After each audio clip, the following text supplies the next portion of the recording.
Assalamualaikum warahmatullahi wabarakatuh. Hai semua, apa kabarnya? Di video kali ini, aku bakal bahas sesuatu yang menarik nih. Aku bakal ngomongin soal potensi sumber daya di Indonesia.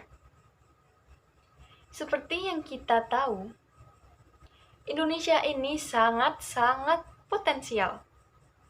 Apalagi sumber daya perikanannya, baik yang ada di darat maupun yang ada di laut. Namun, masih banyak sekali permasalahan yang terjadi dalam pengelolaan sumber daya perikanan tersebut.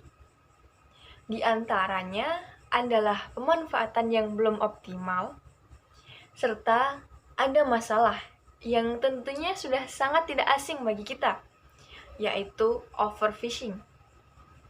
Nah, dalam mencapai pengelolaan yang baik, ada upaya yang dapat kita lakukan. Salah satunya dengan mempelajari biologi perikanan. Dalam biologi perikanan, sedikitnya ada 3 aspek yang perlu dipelajari. Di antaranya ada aspek pertumbuhan, aspek reproduksi, dan aspek makanan ikan. Aspek yang pertama yaitu aspek pertumbuhan. Dari aspek pertumbuhan dapat dilihat dari 3 hal. Yang pertama ada distribusi frekuensi panjang, yang kedua ada hubungan panjang total dan bobot total ikan, yang ketiga adalah faktor kondisi. Dari analisis pertumbuhan ini dapat membantu dalam pengelolaan sumber daya perikanan.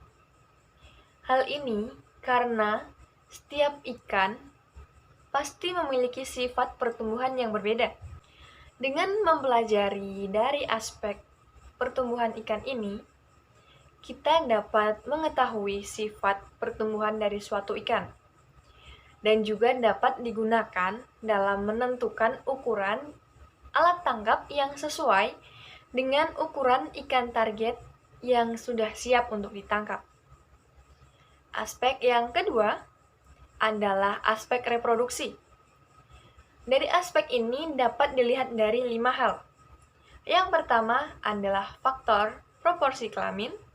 Yang kedua adalah tingkat kematangan gonad atau TKG. Yang ketiga adalah indeks kematangan gonad atau IKG. Indeks yang keempat adalah fekunditas. Dan yang kelima adalah diameter telur. Analisis dari aspek reproduksi ikan dapat membantu dalam pengelolaan sumber daya perikanan. Hal ini karena aspek dari reproduksi dapat menduga rasio dari individu ikan jantan dan ikan betina di suatu perairan.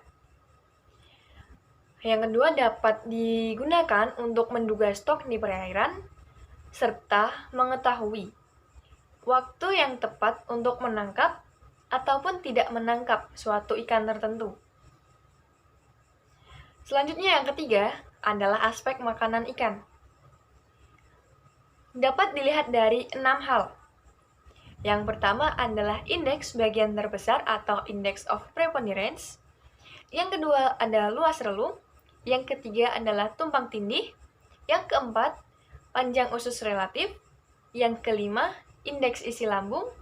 Dan yang keenam adalah hubungan dengan panjang total dengan volume makanan. Hal ini karena aspek makanan dapat digunakan untuk menduga jenis makanan apa aja sih yang disukai oleh ikan. Sehingga ketika kita ingin melakukan budidaya perikanan terhadap suatu jenis ikan tertentu, kita dapat menentukan atau memilih pakan yang tepat yang akan digunakan.